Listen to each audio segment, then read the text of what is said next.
Broadcasting Network. You are listening to Wrestling Observer Live. Are you ready? Are you ready?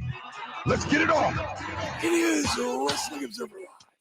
And we're live 7 days a week, Monday through Friday. It's at 3 p.m. Eastern, noon Pacific. Sundays with the delightful Andrew Zarian, 6 p.m. Eastern, 3 Pacific. And Saturdays, you're slumming with me, 1 p.m. Eastern, 10 a.m. Pacific. It's Jim Valley. The effing king of recovery. You will not fight me on the mountaintop. You will fight me in the valley. And you better be ready to die in that valley, because believe me, this valley right here is the valley I am willing to die in. Back. Because of the fans. Each and every one of you. The largest collection of STD having trailer park trash the Rock has ever seen. You all fat, neck-bearded, mouth-breathing trolls. They don't have adrenaline in their soul. Friday night, Smackdown. Rock announcing WrestleMania 42. Back in the Superdome in New Orleans. April 11th and 12th. Or is it the Silverdome? You can always trust Hulk Hogan. Of course, the last time WrestleMania was in New Orleans, absolutely nobody won the WWE title in the main event. But that's not the only thing. The Rock said, he then called out Cody Rhodes and said he wants Cody to be the Rock's champion. He wants Cody's soul. Isn't it all full of adrenaline? I don't know. It kind of feels like a version of 1998's corporate champion story. Plus, in the 26 minutes Rock was on camera, he turned so many times, even the Big Show told him, hey, tone it down. Lex Luger was like, oh, no, too much. Sting saw that and said, yeah, even I wouldn't fall for that. It was a lot. By and large, people not too down with it. We'll talk about that. We'll get to it. But first, we'll preview Collision. Also, news on the Janelle Grant suit. And what was that in Australia? A ring for ants? Jim Valley, Wrestling Observer Live. You are clear. Alrighty. There we go. All right, I'm going to grab some water. I'll be right back.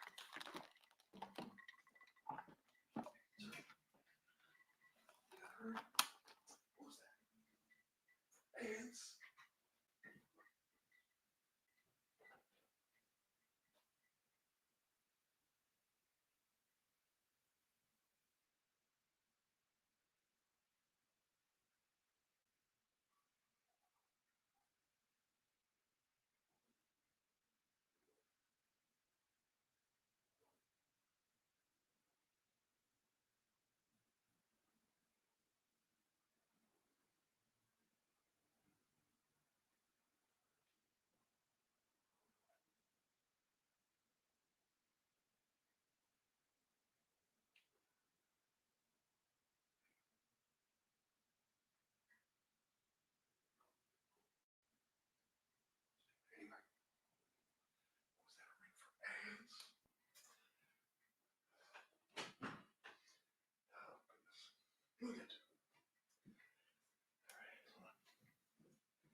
What did I do?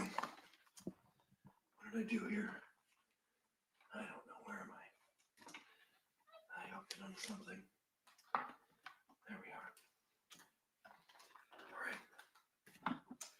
All right. Where are we? All right, there we are. Where are we on the show? You still got about a minute. Okay, fantastic. There we go.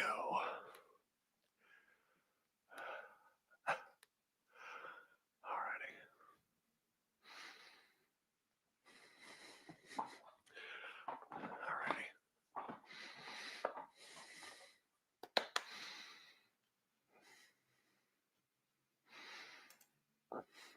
There we go. Oops.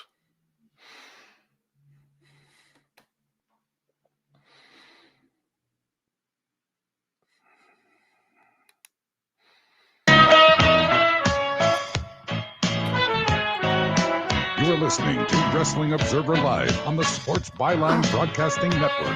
It's Jim Valley, Wrestling Observer Live, but please refer to me by my new NXT name, Jimmy Saints. And I will never, ever take advice from nobodies like Cope and Jericho or Malenko. What have those guys done? Getting in my show. Hey, before we get into Smackdown, AEW Collision tonight, I've seen it. It's a very good show. Main event, Chris Jericho versus Bandito for the ROH World title. It is an excellent main event. Excellent. And the crowd in Phoenix was great pretty much all night. Also, World Trios title match. Death Riders, Pac, Claudio, Wheeler Yuta versus Angelo Parker, Matt Menard, and Daniel Garcia. Very, very good match. And so is Julia Hart versus Queen Amanada. They have very good chemistry. And speaking of chemistry, you could never go wrong, ever, with Hologram versus Beast Mortos. And this is no exception. Honestly, could never go wrong with Beast Mortos, period. Plus, you will see Gabe Kidd, Murder Machines, a Max Caster challenge, along with promos from Mariah May, Harley Cameron, Okada, and some surprises along the way. So it's a pretty fun show. It does open up, spoiler, tiny spoiler, does open up with a hot angle. So you might want to watch from the beginning if you're going to watch it. So, as you know, I was not here last week. Went to the Oregon coast, see some friends and family. Well, so Friday night, I was in a hotel in Portland, Oregon. And I could not sleep, which happens to me a lot ever since my kidney transplant. I guess that's not unusual. So as I was sitting there, I couldn't remember. It's like, I was like, is Grand Slam on yet? And sure enough, I opened up my phone and it was just starting. It was like 2:30 in the morning. And I could not tell, apparently, that the sound was bad. I had one earbud in and I kept it fairly low on my phone because my wife was sleeping. So I didn't pick up on that part. But I thought it was an excellent show. And I knew there were no guarantees things could happen. But as I said, I was pretty sure, given the circumstances, it was going to be a great show. And it was. And you know, people were upset. And, well, I mean, if you're upset, you're upset. I'm not gonna, your feelings are valid. But these days, WWE gives you a 5-match PLE. Sometimes 4 matches. So I didn't understand the problem. I guess it's because AEW usually gives you like 9 to 12 matches, sometimes 15 matches on a pay-per-view. Fine. And some people were mad that it wasn't in a stadium. Now this one, I don't understand at all. Wrestling shows in stadiums suck. You cannot see anything. You're so removed. You got to watch a screen.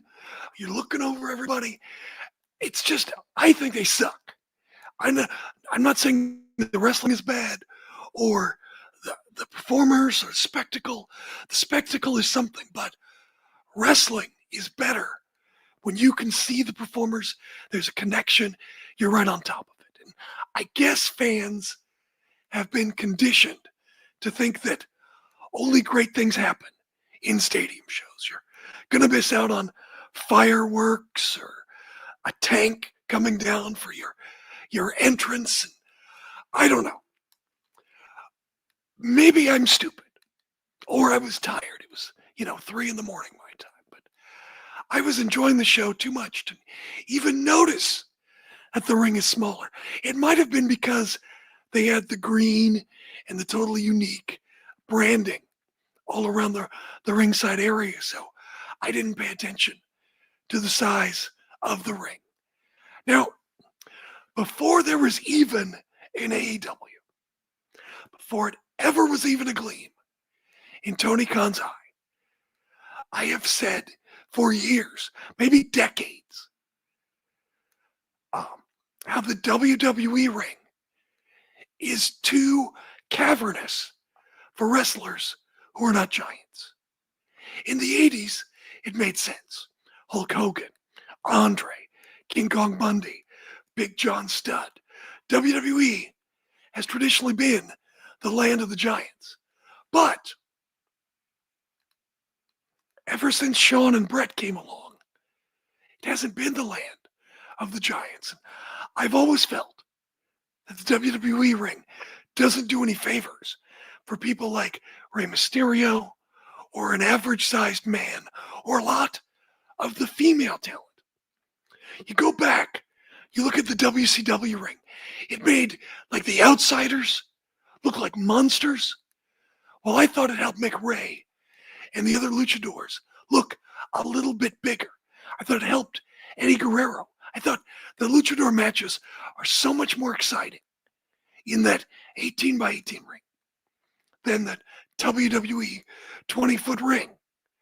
It's just the presentation makes them look just weak and wimpy, like they're ants, not a ring for ants. Now, I'm not a wrestler. If wrestlers prefer the 20-foot ring, fine. It's up to them, not me. But from a presentation standpoint, with so many wrestlers today being average size, often smaller, I think that 18-foot ring helps the presentation. But that's just me. And again, wrestlers may disagree. They're the experts, not me. I'm just talking about sitting in the ring or sitting in the crowd watching them. I think on TV, luchadors, especially a guy like Rey, who's a superstar, can look better in a slightly smaller ring. But that's, again, it's all opinion. But the fact that it was a big deal shows this weird mindset. And I'm not talking about the grifters. There's always going to be the grifters. You know? I'm talking about how I think how WWE was basically unopposed for 20 years.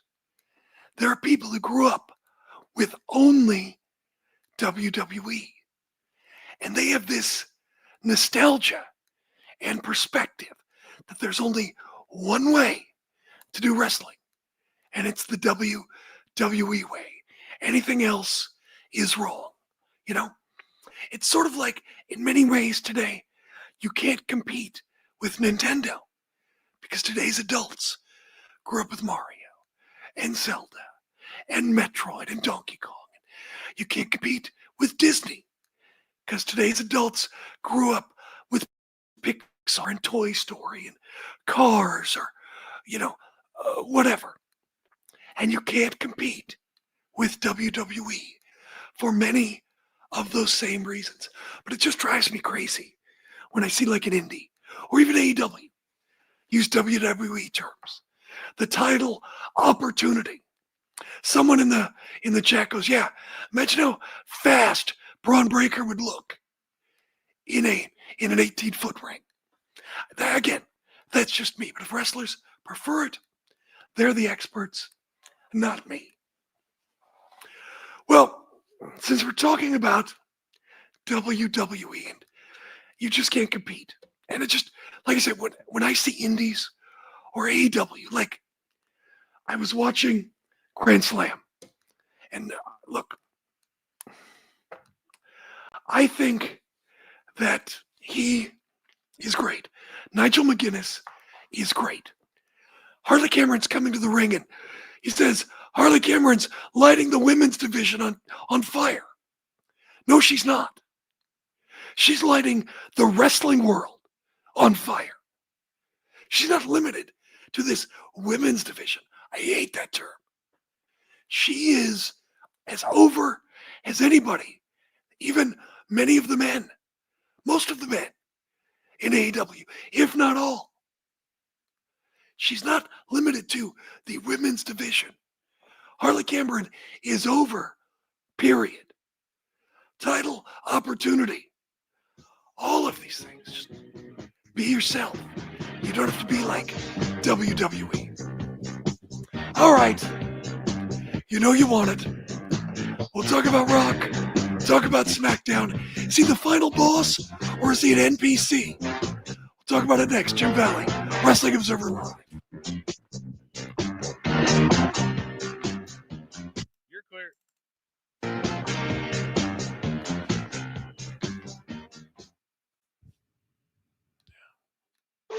Special alert for consumers struggling to pay taxes. There are new tax regulations. Not published. There we go. All right. Have the inside track on How's everybody doing? these programs are designed What does this one say? for struggling taxpayers like you. Oh, The COVID relief programs are gone, but there are I know. programs to help. I would agree with that, Mad Cow. And we have the I know people say, oh, there are too many titles. We live in a world where there's too much everything. There's too much choice. There are too many streaming services. There are too many movies. There's like 5 movies out every week. Even in January, where movies go to die. You know, do we need 5 Marvel movies a year? Do we? We have too much of everything. So I just reject the whole talent thing. I think they do need a, whatever you want to call it, cruiserweight title. I would even, Defy in Seattle has a lucha title, or I forget what they call it. Something like that. But I agree with you. I think they could use it and run up, but also keep the cruisers away from the heavyweights. Don't make them jobbers, because otherwise it's a loser's title. Yeah. Free phone call right now and learn how your next home sale can be faster and easier. Yeah. Than you ever We don't need WWE buzzwords. You know, WWE has pioneered many great things in wrestling. Many. I take nothing away from the influence that it has had on an industry. You know, music, video screens, and, lighting and everything. It's just, but, some of it is just, leave it in WWE. Leave it. Yeah. Harley is hella over. Yeah, we'll see what happens. See what happens with Harley. I will say this, a friend of mine, she comes out, as I mentioned, for a live interview in front of the crowd. A friend of mine was there who said, they taped it obviously after Dynamite. She said, crowd really perked up when Harley came out. That's what he said. So, we'll see. Yeah. Yeah. 800-620-1624. Yeah, Commanders. 800-620-1624. 800-620-1624. There's the whole thing with Commander on That's 800-620-1624. Bully Ray.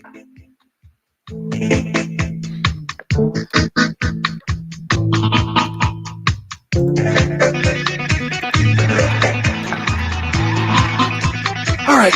Live. All right, it's Jim Valley. It's Wrestling Observer Live, but you already know that. SmackDown last night, no disrespect to the talent. Invariably, they are all great at what they do. Nothing but respect. Nothing but love for you. But I hate watching SmackDown. It's not the talent. It's that 3-hour format. You want to know why? It's the same 2-hour show, but with 50% more filler. It's like Lunch Lady Doris and Groundskeeper Willie grinding more gym mats into the Springfield Elementary meatloaf. In a world of TikTok and where people are in a hurry and everything is shorter and faster and sound bites, it feels like it's from a different time. Never mind that it's pretty and it's flashy. It takes forever. If I wanted to waste 3 hours, I'd go watch a DCU movie. So Cody isn't in the advertised 6-man main event. Nick Aldis tells him it's out of his hands. The final boss wants to see him tonight in the ring. Now, according to Brian Alvarez, Rock appearing was a decision Dwayne made in the last few days. Creative was scrambling to rewrite the show. Jimmy Uso pinned Drew McIntyre, kind of a surprise. Afterwards, Drew attacks Jimmy. I got to say this. I say this about anybody, men and women. Jimmy's gear is very unflattering. Looks like he's wearing one of those 80s vinyl workout suits designed to make you sweat. Or like Jake Roberts in 1996 with the snakeskin shirt. It makes him look out of shape. And I'm not saying Jimmy is out of shape. I'm saying this gear is unflattering. He needs to get better gear that highlights his strengths. The white that he wore, like last week or the week before, wasn't bad, but this one is not flattering. Shinsuke Nakamura attacked LA Knight, and that allowed The Miz and Carmelo Hayes to beat Knight and R-Truth in a tag team match. Kind of funny, R-Truth introduces his partner as a local legend, and he introduced LA Knight as Louisiana Knight. Announcers like, he's from Delaware, wherever he's from. It's kind of funny here. New Hampshire, wherever he's from. Anyway, doesn't matter. Tiffany Stratton beats Candice while Charlotte watches on from ringside. After the match, Nia Jax runs in, attacks Stratton. Trish Stratus runs out, tries to make the save, no avail. Afterwards, Charlotte enters the ring, stands over Tiffany, pretends to slowly kick dirt on her. Liv Morgan, Raquel Rodriguez attack Naomi and Bianca. Street Profits, dressed in all black. That's why you know they're heels. They look like that picture of The Rock, even with the gold chain. Those Street Profits, who are heels because they look like cat burglars, they attack DIY and Pretty Deadly during the tag team match. Then the Profits lay out the Motor City Machine Guns after they come out. So DIY can't even beat Pretty Deadly. On video, Kevin Owens cut a recorded promo from Sami Zayn's house. You know, Sami Zayn's kids were like, "Hey, Mom, Uncle Kevin's outside cutting a promo on Dad again." You know that Sami's wife's like, "Well, tell him to hurry up. His dinner's getting cold." Look, are Kevin and Sami both great? Yes. But I feel like we've gone to this well too often, and this is too soon. And where is Randy Orton? Seemed like he was going to come back, cost Kevin in the WWE title, but I guess it can still happen with this match, but it seems odd. Okay, we will skip the Rock segment for now, but we'll get back to it. Don't trust me. Plenty of time for it. Not 26 minutes, but plenty of time for it.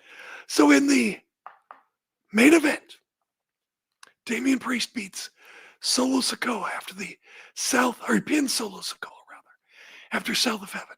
So Priest and Braun Strowman beat Solo, and Jacob fought too after Jacob seemingly, inadvertently, maybe, sorta, kinda, perhaps, super kick Solo on accident, maybe, but he doesn't seem that remorseful about it. Do you remember how hot Damian Priest was after he lost the world title? The Terror Twins? Seems like a long time ago. Anyway. All right. So before the main event, The Rock comes out. And according to YouTube, the segment was 26 minutes and 5 seconds. It took 26 minutes. to say WrestleMania 42 is coming to New Orleans. April 11th and 12th, by the way. In the Pontiac Superdome. I know it's the Silverdome. Superdome, rather. Anyway, then he said he and Cody are friends. They drink his tequila, cheap plug. Their moms are friends. Showed a picture of the moms up on the screen. And then Rock said Cody's doing great. They're doing great. But Rock wants Cody's soul. He wants Cody to be his champion. And Cody has to give Rock an answer at Elimination Chamber. There, saved you. What, 25 minutes? Someone joked it could be a soul on a pole match. Maybe the Godfather can revert to his Memphis persona as the Soul Taker. Tony Atlas can team with Rock as the new Soul Patrol. Too bad Virgil's no longer with us. He could be Soul Train Jones. And of course, the commentator for the match, Gordon Soley. Someone in the chat says 26 minutes. That's twice the length of Yeet's ring entrance. Ain't that the truth? Somebody else in the chat says classic WWE. Trying to milk a storyline because there's nothing happening. Someone says it was incredibly odd for Rock to be acting like Caligula. Someone says their WrestleMania 41 hasn't happened and they're pushing 42 already. Then in the beginning, someone says, what a mess Smackdown was. Rock changing things around, cutting time on matches, and rushing the main event. Ego on him. The ego on him. He still thinks it's 1999. Someone says, I do enjoy, same person, I do enjoy The Rock, but let's be real. Nothing new has come up from him. He's just reusing all the Attitude Era lines with more foul language. I feel bad for the women's division matches. And look, I'm going to talk about all of this. But understand, I have always said I think Rock is the greatest of all time. And this whole thing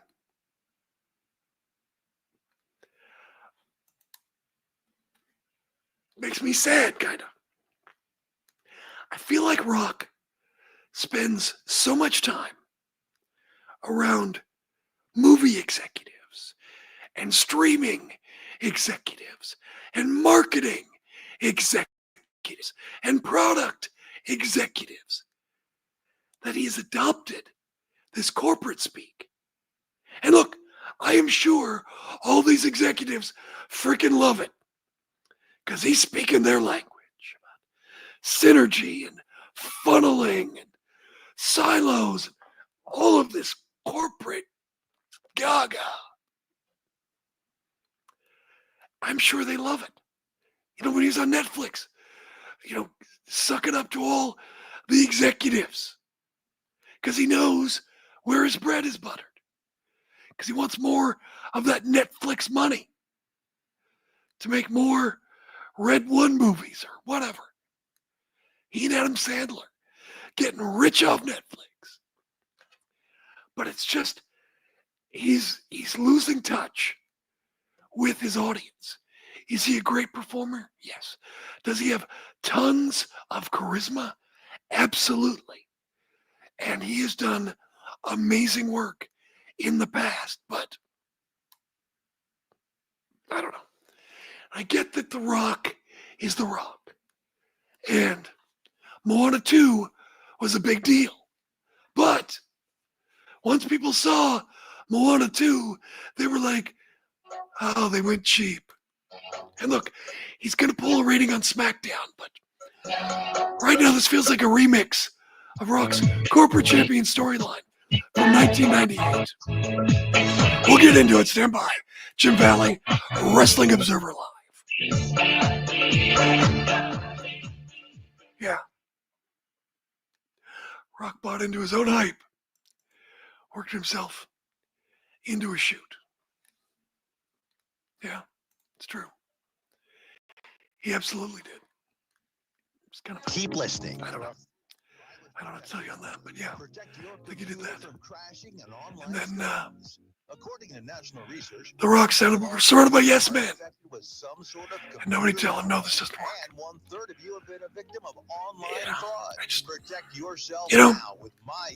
There's sort of a point where everybody goes through this.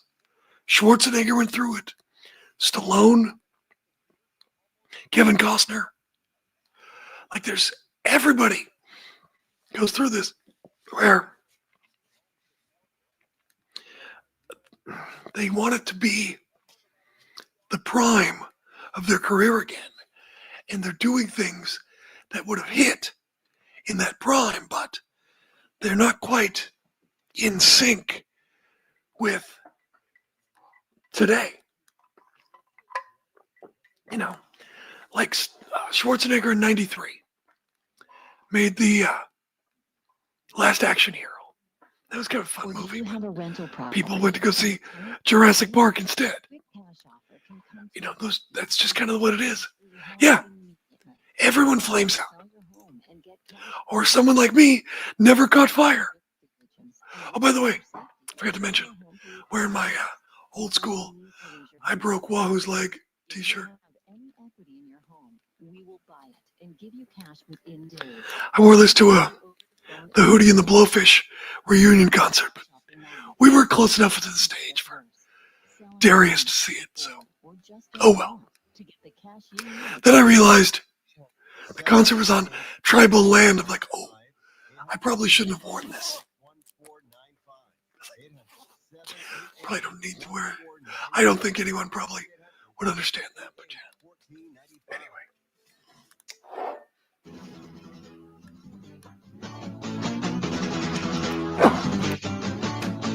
You're listening to Wrestling Observer Live on the Sports Byline Broadcasting Network. It is Jim Valley. It's Wrestling Observer Live. I don't know what it is about old wrestlers who try to relive their greatest moments.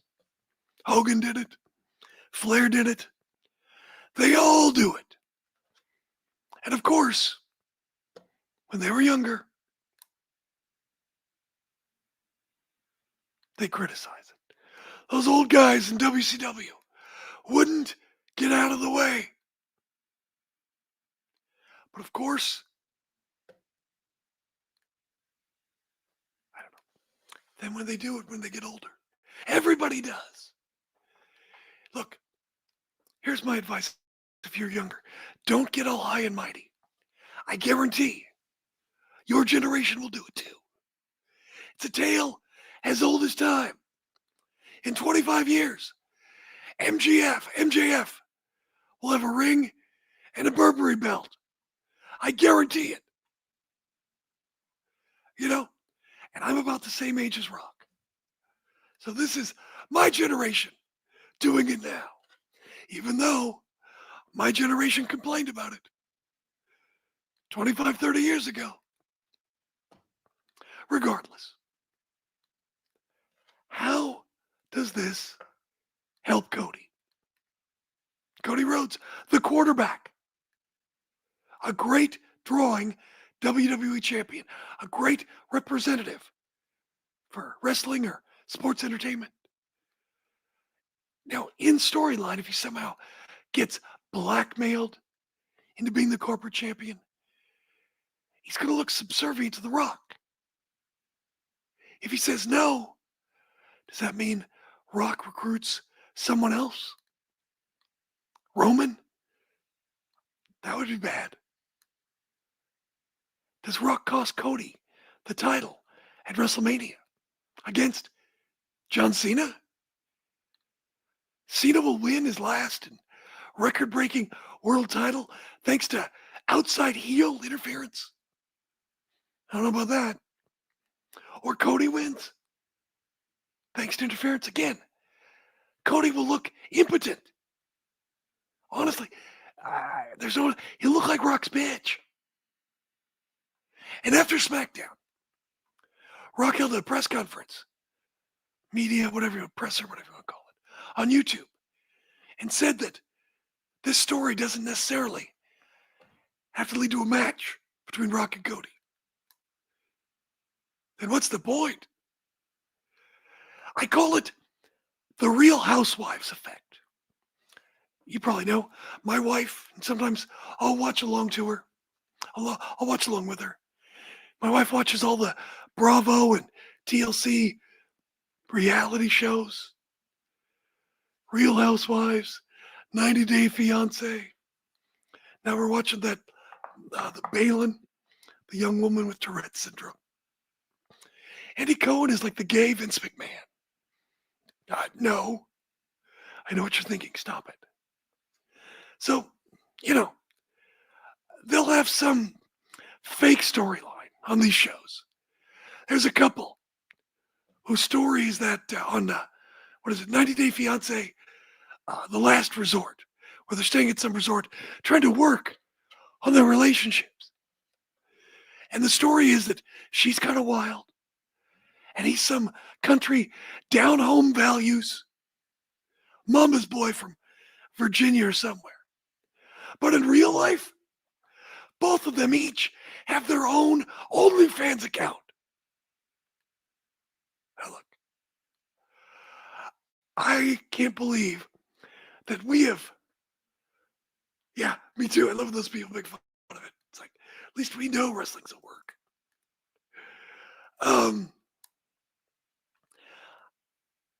I just can't believe that we've gotten to the point. I mean, I know for a lot of fans, matches don't matter, but now we're going to have a feud with no match. And I'm not going to gatekeep. Whatever you get out of wrestling, fine. But I can't deny that it does seem strange to me that many WWE fans actually kind of tune out and get bored while the matches are going on. But again, no judgment. You do you. But we have two of the three biggest stars in wrestling. They already took 26 minutes of time to set this up. And who knows how much time they're going to take at Elimination Chamber and on the road to WrestleMania, at WrestleMania. And who knows after that. And all of this, we're not getting a match. So if we're not getting a match, why should we care? If Cody's never going to prove superiority over Rock, or Rock isn't going to prove once and for all that he's the greatest of all time, why does this matter? It's just it's a waste of time.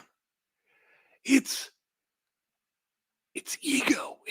I don't know what can be satisfying about this. I don't know. Maybe Paul Levesque should reach out to Andy Cohen and Bravo for a collaboration. You call it the Real Workers of Orange County, Florida. It's just, it's sad. I hate that this guy that has been so great for so long now comes out and basically fillets himself and just does whatever he wants anytime he wants. I mean, he has power. He's probably got $1 billion, and he's still, to a degree, a box office draw. I think his star is fading. Moana was based on nostalgia and the strength of the first movie.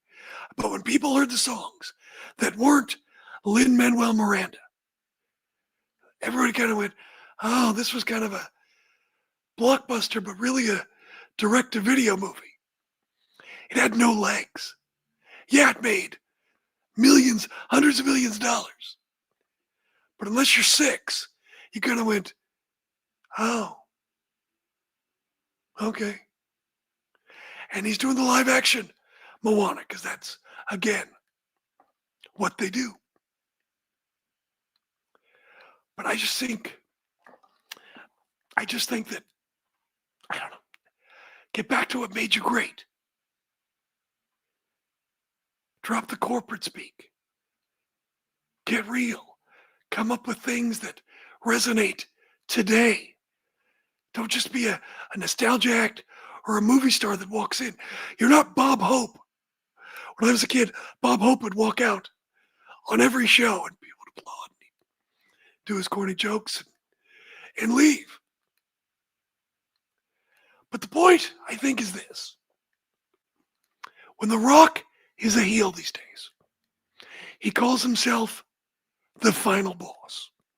Now, for the 3 people listening that don't know, that's a video game reference.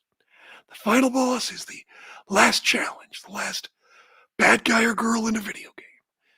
Whether it's Bowser or Baldur or Ganon, Hades, Sephiroth, the final boss is the culmination of leveling up throughout the game.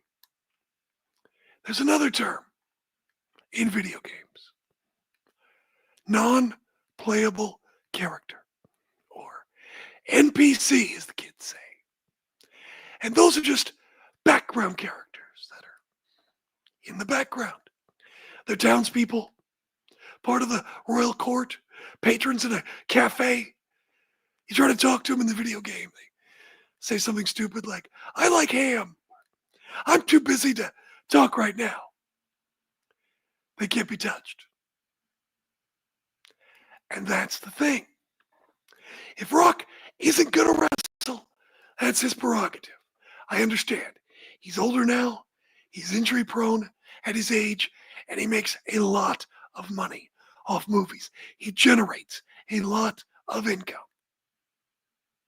Wrestling is his passion, but it's not the center of his life anymore. Fine. But if you're not going to wrestle, if you're not going to have a match and face Cody Rhodes, if we're not going to see if Rock beats Cody or Cody levels up and pins The Rock, by definition, Rock is not the final boss. You fight the final boss. The Rock is an NPC. He's a non-playable character. Oh, by the way, if this was any more about video games, I'd have to charge you $85. Then you could take it back to the store and get $15 in store credit. And the store would sell it for $55. Someone in the chat, Crash TV 83, says, unfortunately, culture speak, an establishment glass ceiling is here to stay unless there's a larger, broader, and more seismic cultural shift. And he goes, in parentheses, shrugs. Someone else goes, my life's final boss is anxiety and being scared of women. Anyway, real quickly, someone wants to talk about Ring of Honor. As far as the TV deal, I have not heard anything about anything in a while. You know, they talked about True TV and things. He goes on to say that ROH is putting out some great wrestling, and it's a shame it's not getting the attention it deserves. It's true. I missed it because I just missed it, but I guess the lucha match that they put on after they taped Collision on Wednesday was amazing. And they did some cool stuff. Also, Ring of Honor in Australia, which I figured they would. I mean, come on. They've got some great talent. I mean, that's the thing about wrestling today. There is so much talent. I mean, you've got to be really good to get anywhere in wrestling. And that's, I mean, even TNA it's got talent. You know, they talk about people coming in from TNA that they're going to have, you know, Josh Alexander and a few others come in possibly. And I mean, those guys are super, super talented. I mean, everywhere you look, you know, there's great people, whether they're on national TV or not. And I don't know, I think it's one thing that I'm not sure people appreciate is, you know, a lot of things, great things. There's talent in New Japan. There's talent in All Japan, Stardom, and everywhere. You know, CLLL. There's talent in AAA. It's too bad the creative is what it is. But I mean, everywhere you look, you've got to be really good to be anywhere in wrestling. I mean, even if you're not the best, you know, at the top of the food chain in WWE, you know, someone like Viper.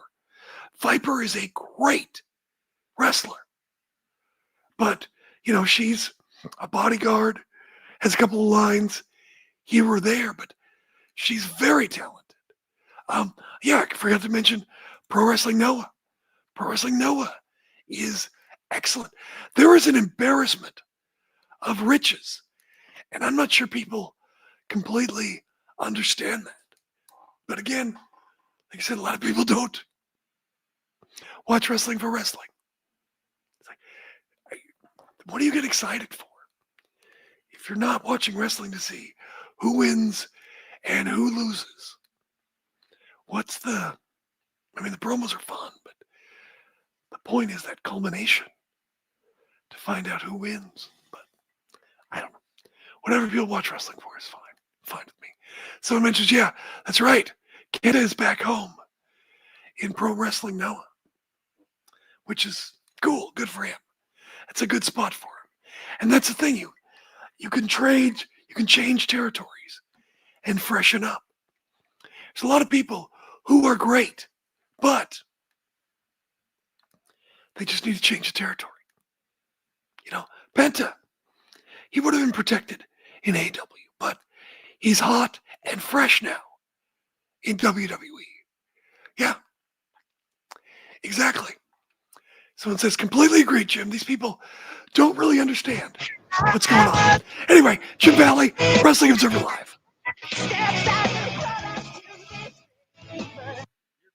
Right. Sorry about that. I potted you down again. Sorry about that. Anyway. Yeah, someone Shufflebox says, attention, fellow conservative investors. Completely agree, Jim. People don't really understand how insane the athleticism is today. Also stands for Large guy, yeah. Gold Group. Do you see storm clouds approaching? The stock market hates uncertainty, and there are plenty of reasons to be concerned. High inflation, unstable debt, and economic. I love these commercials. Are just a few. You have guy I used to work with records a lot of these commercials now. But do you have it's funny. Insurance for your He's got a great voice though. And your 401k? Unlike me. We urge all fellow conservative investors to learn about the one asset that could help ensure your nest egg doesn't crack under economic pressure. GOLD, gold. Call the one name any conservative investor needs to know about. I know. How come I don't get to talk for 26 minutes? How come? I want to talk for 26 minutes straight. Actually, I don't. I mean, I could, but I don't want to. Everyone watches more than 5 hours of television. Really? And that's not counting mobile viewing. Get Dish TV and make that time worth it. With Dish, You can get hundreds of channels, All right. access to all kinds of sports, tons of movies, premium channels, and more. Another thing that's really cool with Dish is you can watch most of your favorite shows on your mobile device anywhere for a lot less than cable. Yes, that's right. We are asking you to watch more TV and not less TV, but make it better television with Dish this time, anytime, anywhere. So call right now and learn how easy it is to save on Is this commercial AI? and get the most out of your TV viewing experience. My TV viewing experience. This guy's got a weird cadence. Save you money and give you better television. I think it might be AI. Dish TV. 800-293-03. Yeah, there can be. I have a friend who is the voice of Princess Peach and Toad for Nintendo and a few others. Hey, airline travelers. I knew a woman back in the 80s and 90s who did voiceovers for a grocery store, Safeway, and for a number of years. I don't know what she does now, but she made pretty decent money doing that.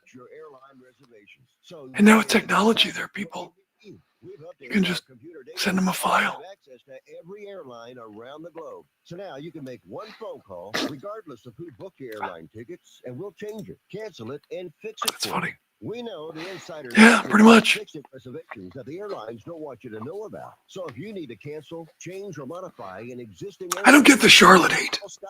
Right now. I do not understand the Charlotte hate. That's just me. I think she's great.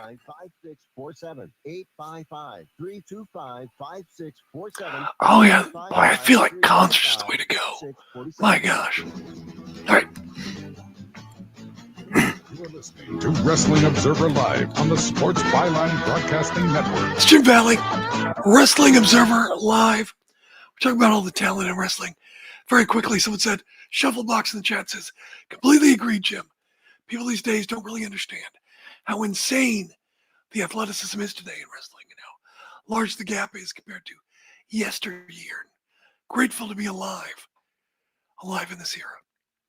I want to briefly mention this for the people in the back. WWE has joined Vince McMahon and John Laurinaitis in filing motions on Friday to oppose Janelle Grant's amended complaint, which we went over in detail a few weeks ago. WWE's legal counsel in the filing basically parroted Vince McMahon's position. It says, quote, this matter should be referred to arbitration, where it should have been filed in the first place. Now, the only reason I mention this is because there are dummies who haven't read the suit, dummies who don't know what they're talking about, dummies who will stand up for WWE at any time. When they say, oh, WWE has been sued, WWE is not part of the lawsuit. Yes. Yes, it has. And it's in lockstep with Vince McMahon and John Laurinaitis. So, dummies. You're not a dummy. You've been listening. I appreciate it. I should be back next week, as always, because of the fans. Jim Valley, Wrestling Observer Live.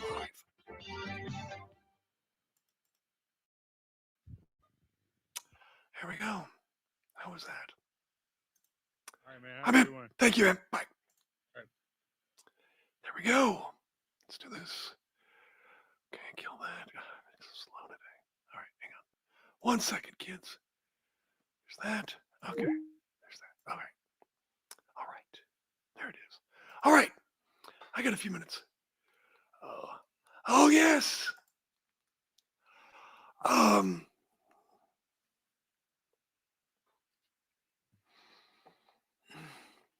Crash TV said, I see Triple H also at Lyndon McMahon's Senate hearing. Yeah.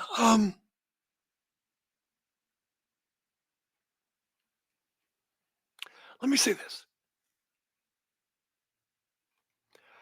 I have worked for the GOP, for the Republicans in my state Senate. I did communications for a couple of sessions. And the reason I did it is because I believe in a balance. Washington democratically run state, it's running fine, but you need that balance. You can't let anyone get too powerful. Anybody. And also, another true story. I used to run a chamber of commerce. I also, true story too. I turned down a job at Fox News in New York. Money wasn't good enough. Anyway, so understand when I say this. And understand this too. I believe what's going on right now is out of control. And it's wrong. And it doesn't represent conservatism in the strictest sense. But here's what I'm going to say, right? How dare I suggest democracy? Anyway, I have lived a million lives. Anyway, things are going off the rails. It sure seems like people are mad. And they're going to get madder as things start to affect individuals who didn't realize where the government touches their lives. Example, I had a kidney transplant, as you know. Kidney patients, everybody, we are on Medicaid or Medicare? Maybe Medicare. I get them confused. I'm on one of them. And they just put you on it. You're on it for 3 years after your procedure. So I had mine in 24. So 25, 26, 27. 27 I'll be off. Anyway, cuts like this could affect me. Other cuts could affect me. My point is I understand they were trying to support the family, but if things go down, it could be a problem. Maybe, maybe not.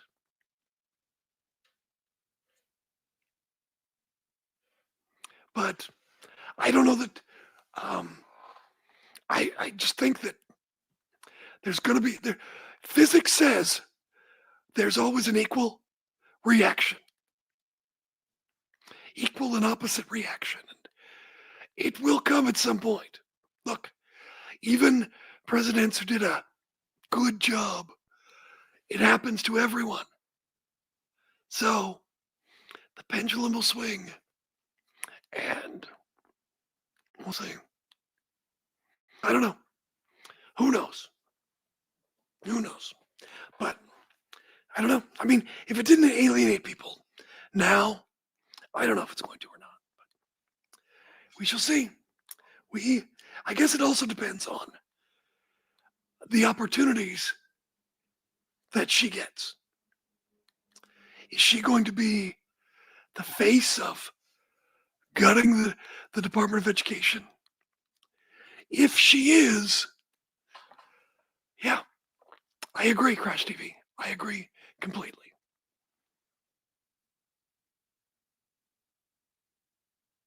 Is that true? Is that true, really? Oh, frightful? Did you mean to put frightful or did you mean to put frightful? Anyway, I just think that if I'm WWE, they've played it pretty smart lately. But, and look, I also understand that part of the gimmick is to appeal to Trump's vanity and his ego. Go to Mar-a-Lago, and that way you're not targeted.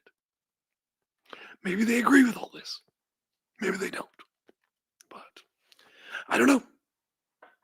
I mean, it's worked out for UFC beautifully. So, I don't know. We shall see. Someone else. There's another question. Hang on.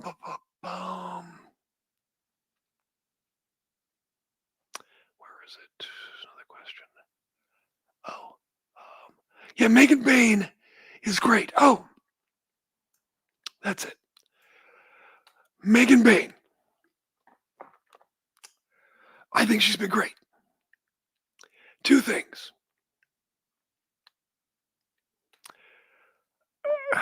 I think Chris Statlander's hugely talented. But she needs a stylist and an image. Okay? She needs something. You know, let's just say, like, this is just spitballing, okay? This isn't a great idea, okay? I'm just spitballing. But it's like, she comes off as sort of a tomboy. So she could be, I don't know, the tomboy Chris Statlander. Come out, she needs an image, is what I'm saying. And what she is right now is just Chris Statlander, at least with the alien thing. It was an image. She needs a character and an image. Megan Bain comes out. She's got an image. She's got a character. She's got a look. There are things she does in the ring that are signature. I'm just not talking about what it does for me, BJ. I'm just saying she needs something. Yeah, she needs an image. And that's all she's missing. She needs a look and an image. So when she walks out that ramp, boom, there's Chris Statlander. She's identifiable. She's this. And she needs a signature look. When she did that promo, God, a year ago, 2 years ago now, where she was squatting, who was it? Was it Renee? That was brilliant. More of that. Something. Anyway, Megan Bain, great signing. Everyone's talking about the Thunder Rosa thing. Brian was saying they need to have talent meetings. Or it's production meetings. From my understanding, they do have production meetings. I don't know.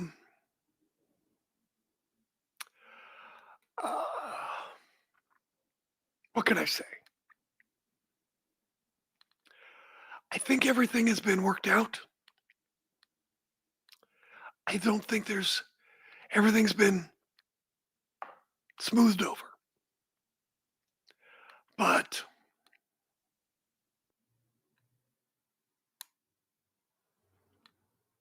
a lot of people were speculating that Megan Bain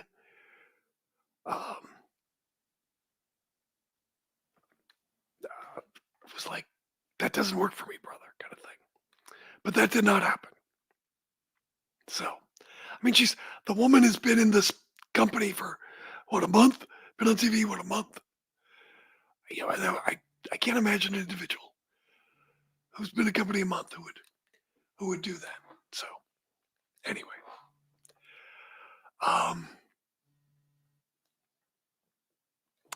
Someone says, could do Megan Bain instead as the new era Twin Towers. You could. What was I going to say? I think, in my opinion, the person who, it was Crush TV, it was not a hit on Thunder Rosa. Okay? It was not. I think there was a miscommunication, but it was not a hit on Thunder Rosa. But like I said, it's all good. It's all good. Anyway,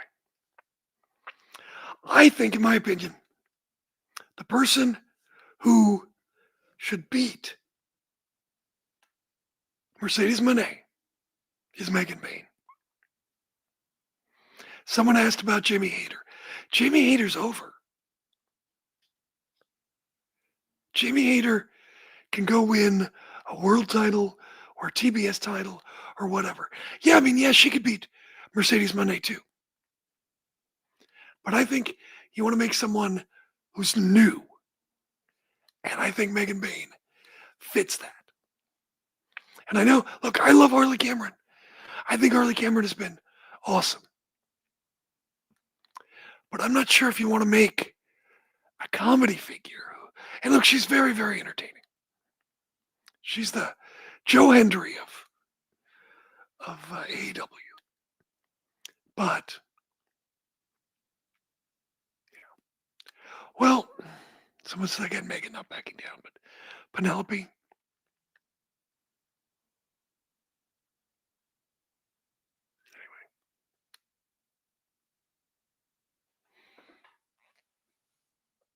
Well, it's true. It's true.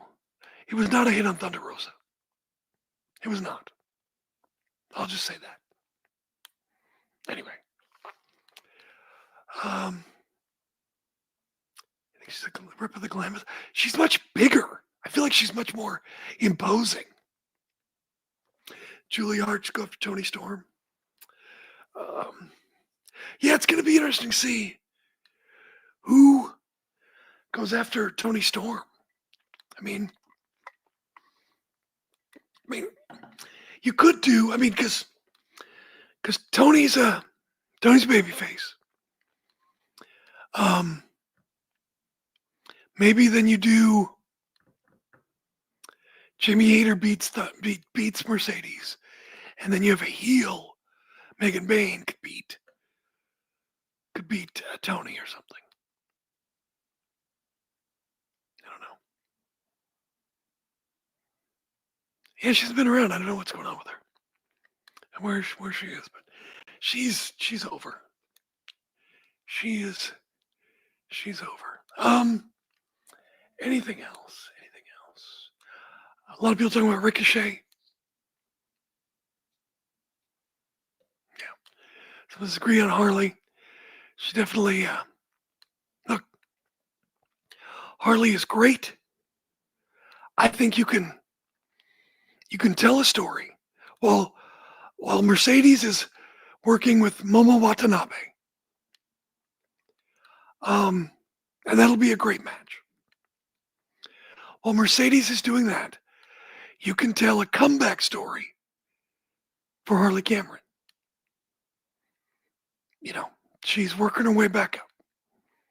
She's going to get that next shot at Mercedes. She and the puppet. Mini Monet or whatever it is called. Right now, Mariah May and Tony should do a feud that extends a couple of months. What's on TV tonight? No spoilers. Anyway, yeah, Harley needs a little more credibility.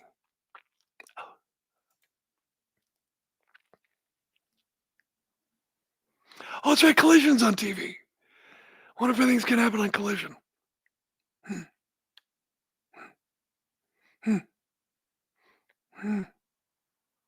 Anyway, Rick, it's WWE is very good at what it does. Excellent. They're great at branding. They're great at coming up with characters. They are great at creating stars. There is no question. But nobody bets 100%. There are people who have missed from their own fault. There are people who have missed because WWE missed. And, not everybody flourishes in WWE.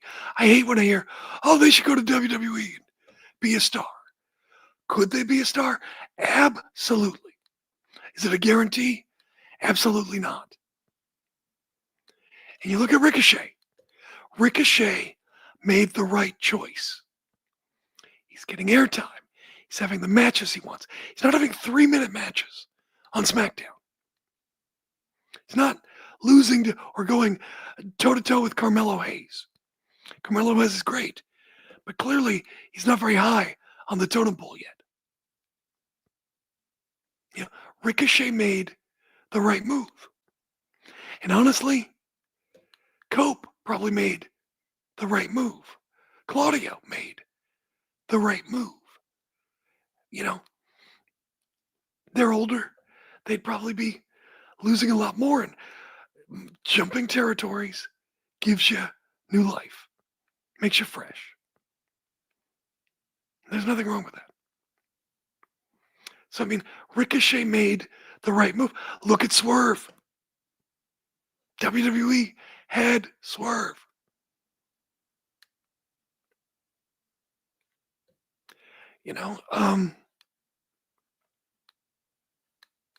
Would Kyle Fletcher be where he is if he went to WWE?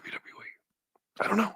Probably be in NXT. And there's a lot of people who I think are more fit for NXT than that big WWE presentation.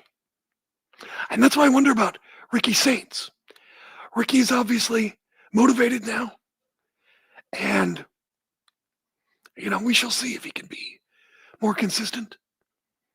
And we'll see how he looks in that giant WWE presentation. Will he look like a big star, or will his size sort of betray him? We'll see. And I imagine he's very motivated right now. I hope he keeps that motivation. I'm sure he's excited that next year, WrestleMania is in New Orleans. And he's probably hoping for something big. So, someone says, yeah, totally agree. That's why I don't get the hate AEW gets. I can spot a mile away people who complain about AEW who don't watch. Immediately. Somebody, a wrestling expert, not going to name him. I saw something and it triggered me. And I go, just in the last couple of weeks, he was ripping on AEW. And if you watch, AEW's been clicking. If you watch. And I listed a couple of things. And I was like, I don't think you watch. No response. I can spot him a mile away. Because it's the generic Tony can't book. All the matches are the same. Or they use Jim Cornette terminology. Or they parrot Bully Ray or Bischoff or whomever. But I can spot him a mile away. Now, there's legitimate criticism. I can tell that too. No problem with that. So, I don't know. It's just like, things are clicking and they don't acknowledge it. Just dumb. Yeah. What do you think the MGM have? I gotta say I was surprised. I've been talking to people. I have felt for a while now that MJF has been a little stale. I'm talking about one of those people. He should jump territories, but he's obviously under contract, so he's not. But when you go low, you're going to hit a floor where you can't go any lower, or it's going to be offensive. Like for real. Not just, offensive. We're talking offensive. And I'm not saying MJF could or would or wants to or anything like that. I'm not implying that. I'm just saying at some point you got nowhere else to go. I would like to see him be more creative as opposed to just going low. And that promo, while he did go low-ish, was better and more the type of thing I think people want from MJF. So that's what I think. But no, it's great. Hangman is great. People are still in touch with Hangman. He's got a great connection with the audience. So, you could make the argument that sort of like Kevin Owens and Sami Zayn are coming back to this, but it hasn't been that many times. And it works. They've kind of been kept apart for a while, so it's good. Yeah, someone says he always goes low. I feel the same way. I feel the exact same way. MJF, yeah, exactly.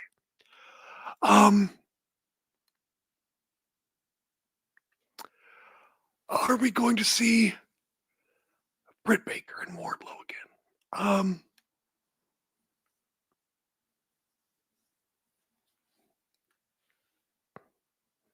We could. I don't know. I don't know. I don't know. I mean, sometimes it takes time to build a star. They shoved Roman Reigns down our throat for years and years and years before he finally became the star they wanted him to be. So it takes time.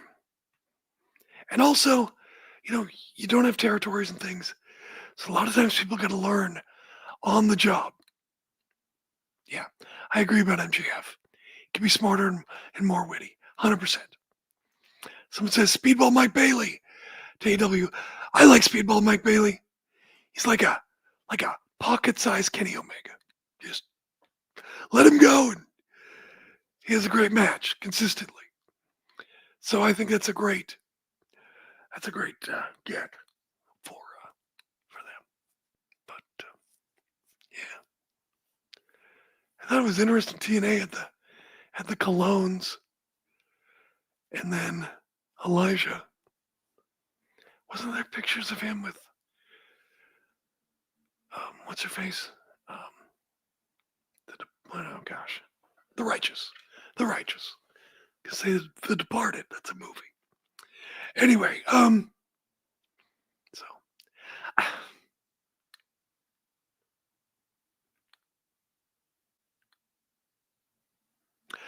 I'm glad Elijah's making money. Good for him. But I don't know.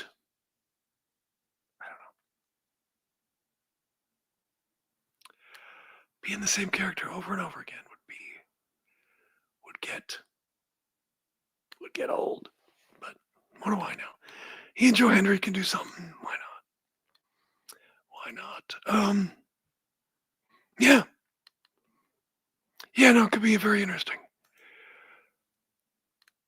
Danhausen, I give the guy tons of credit for coming up with something creative, something that's kind of cultish that people like, and doesn't have to take a lot of bumps, selling merch, making money. Good for him. I think it's fantastic. But I always want more out of Danhausen. I feel like he doesn't go deep enough into the character. Sort of like, remember, with Broken Matt Hardy. Matt just got to the point where it was all, yes, yeah. I was just like, come on, say some stuff. And I want Danhausen to be more like, back in the local TV days, you'd have the horror host, who would show scary movies, scared it is. And I want him to say more stuff like that. Not just, I want him to be more creative with what he can do. Not saucy like Elvira, but something in that vein where you're, Count Floyd or whatever, where you're talking about those kind of things. Even maybe reference horror movies or pull inspiration from horror movies to do these silly things. Same character, same idea, just a little more creativity, a little more in promos. You know, it's almost like RJ City, the way they did Tony Storm. He should work with Danhausen on adapting that persona. I just came up with that. But that's, yeah, creative may not let him do that. You're right. But if you're going to go with him, and who knows, maybe there's some political issue that I'm not aware of. But I'm just kind of riffing. I'm not saying it's going to happen. If they like the guy, they like that he sells merch, I just feel like he needs to do more than just,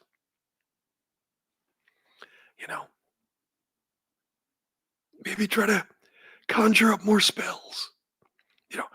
I'm going to turn you into a goat or something, and then it doesn't happen. Or whatever, you know what I'm saying? Just a little more horror-based comedy. Dalton Castle does have a great performance. AEW can be very funny. He obviously comes up with a lot of great questions. The inspiration is between two ferns, but it's very good. It's very good. He writes a lot of stuff. A couple of weeks ago, the Rock and Roll Express were on, and they came off as very charming and personable, and they were pretty funny. They were funny, and I realized it was very good. That was one of the better AEWs I'd seen in a while. At least I thought so. I thought it was good. And I like RJ City's contributions. I just don't think, because he's sort of this ironic, sarcastic, tongue-in-cheek character, I feel like he should not interview people. Unless it's Danhausen or Harley Cameron or somebody comedic. But he should not be an interviewer for a serious promo. He should do web stuff, do all the sarcastic, tongue-in-cheek, ironic web stuff you can do. But because of his character, I just don't think he should be an interviewer. Unless, like I said, unless there's a comedic purpose. So that's pretty funny. Hey, Ricky Morton waited. The world until his mullet became fashionable again. Yes. Yes, indeed. He's the Ricky Morton is known for a lot of things. He's wrestling. He's selling. Lesbian haircut. He's great with everything, Ricky Morton. Yeah, their Rock and Roll Express are going to be at the Defy show in Las Vegas. Rock and Roll Express against the Midnight Heat, who are a great Northwest tag team. A great tag team. This is going to be a good match. I think they're already sold out. If they're not, you want to see something, this is going to be as old school as you can get. Those guys are great. You might remember Ricky Gibson. He was Ricky on Smackdown a few months ago. So it'll be fun. They'll do a great job selling for the Rock and Roll Express and getting over themselves. And no, it's going to be as 1987 as you can get, I bet. I'm willing to bet. So, yeah. So there you go. Anyway. Anything else? Anything else we got, kids? I should probably wrap it up. They always yell at me because I don't get my show up fast enough because I spend time talking with you. But I like to give you a little extra, a little more. One of these days I should just do a show where we just talk. But I'm afraid to do it. So. Think we do a brand split? Interesting. I mean, they kind of do in a way, but yeah, we need, thank you. That's whatever. It's not Dave. It's not Dave cracking the whip. It's not Dave. It's so funny when people always say this. Oh, you're very sweet. Thank you. Hey, MD, I just want to know, just 'cause I don't know. I'm very hard on myself. And I listen every week and I'm like, oh, that show's not. I try to give you a good show. But I'm just like, I'm my own worst critic. What do you like about it? Is there anything I can do more? I don't know. Dave is not my boss. I mean, Dave is Dave. And I'm sure if he wanted to say, this is gone or that's gone or whatever, he certainly could. But he doesn't. But I always laugh when people go, oh, Dave. Dave, you just do what Dave says. So, anyway, it's kind of funny. But Dave is not my boss. Dave's not cracking the whip. Any Pacific Rim spot. I forgot to mention this. Damn it. I'm very mad at myself. Some very sad news. Kiki, the cat, you would hear, Fumi's cat, you'd hear on Pacific Rim. He passed away. Where's my phone? On Valentine's Day in Japan. He had been sick. I knew he'd been sick. And so very sad. So we do need to do a Pacific Rim very soon. Hang on 1 second. Oops. What happened? Oh, there it is. Hang on. Yeah, so there's they gave him. Yeah, there's Kiki at the vet before he passed away. Very sad. But because he passed away on Valentine's Day, the people at the vet gave Fumi a Valentine with Kiki's paw print on it. Kiki would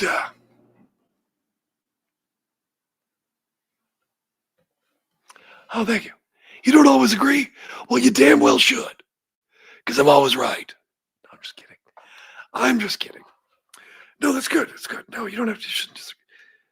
I mean, I'm always right. I'm kidding. Anyway, no, I'm glad. That's good. Okay. Yeah, I mean, how do I put this? I've always been, so I'm Gen X. So I am I'm a latchkey kid. Long story. Anyway, I always joke, and it's not fully a joke, that I spent the first 6 years of my life in front of the television. And so I'm very much kind of in touch with pop culture.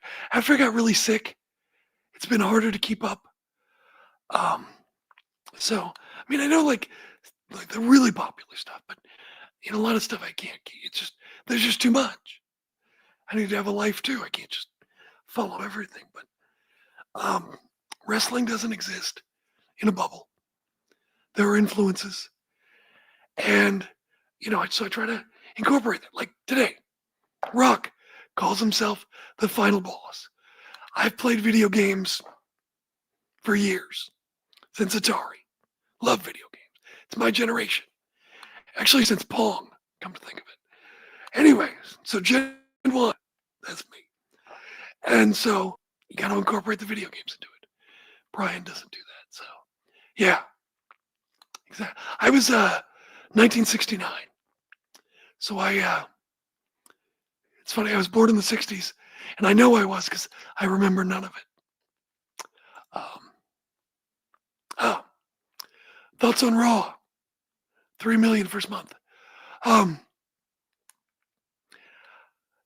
lot of people were saying they're going to get 500 million viewers.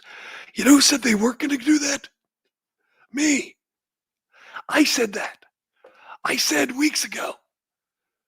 It's going to do what it's going to do. What it's always done. How do I know this? Oh yeah. I watch the product and I pay attention. And again, the outside world.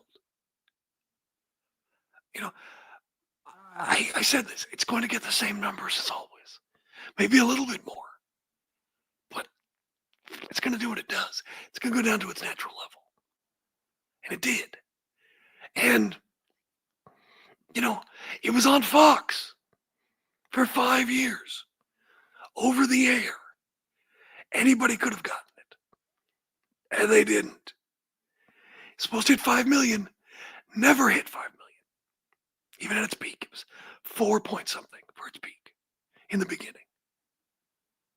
That's right, 500 million. They need Jim Londos for those kind of numbers. Look, Mel, I don't want to hear about your private life. I'm just kidding. It's a joke. Anyway, Raw's going to do what it's going to do. SmackDown's going to do what it's going to do. And look, it doesn't take away from anything. WWE is hugely successful. WWE sells a lot of tickets. It has a lot of corporate sponsorships. The Saudis give them money. Now they make money from cities off of these PLEs. They're hugely successful. Marketing and licensing and products. And they're on Live with Kelly and Mark. And they're on The View. And they're on all of these shows. They're everywhere. They're in movies, obviously. People know what WWE is. That's the thing. There's a little kid who doesn't know. But WWE has been a national and or worldwide brand 30, 40 years. People know what it is. People know where it is. If people want to watch it, they're aware of it. It's not new. And people, for better or worse, have an opinion of it. And I do think that the image of Vince McMahon has kept some people away. But it's what it's always done. It's what it's always done. Which brand for Josh Alexander? AEW, WWE.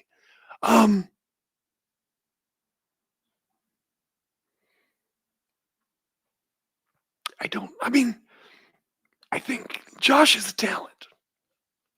What is he, 37? Somewhere in there, plus or minus. I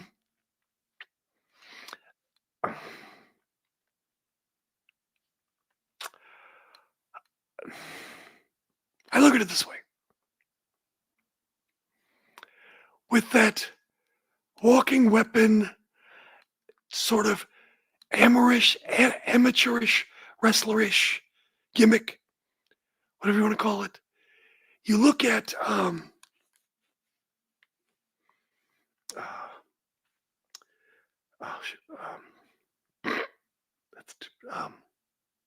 Chad Gable. Sorry. All I could think of was Shorty G, and I'm just like, oh my gosh, get that out of your head. Anyway. Look at the Creeds. How well are they doing?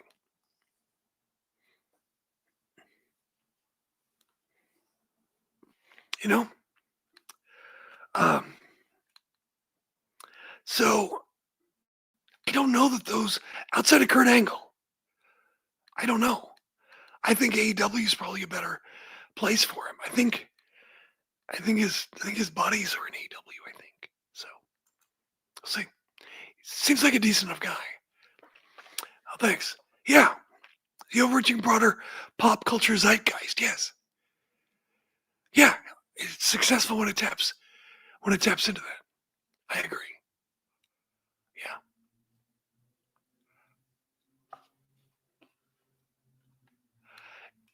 Exactly. So, yeah, life is a pendulum. I had a teacher who was a football coach, and oftentimes, stereotypically, the stereotype is that guys who are coaches first and teachers second.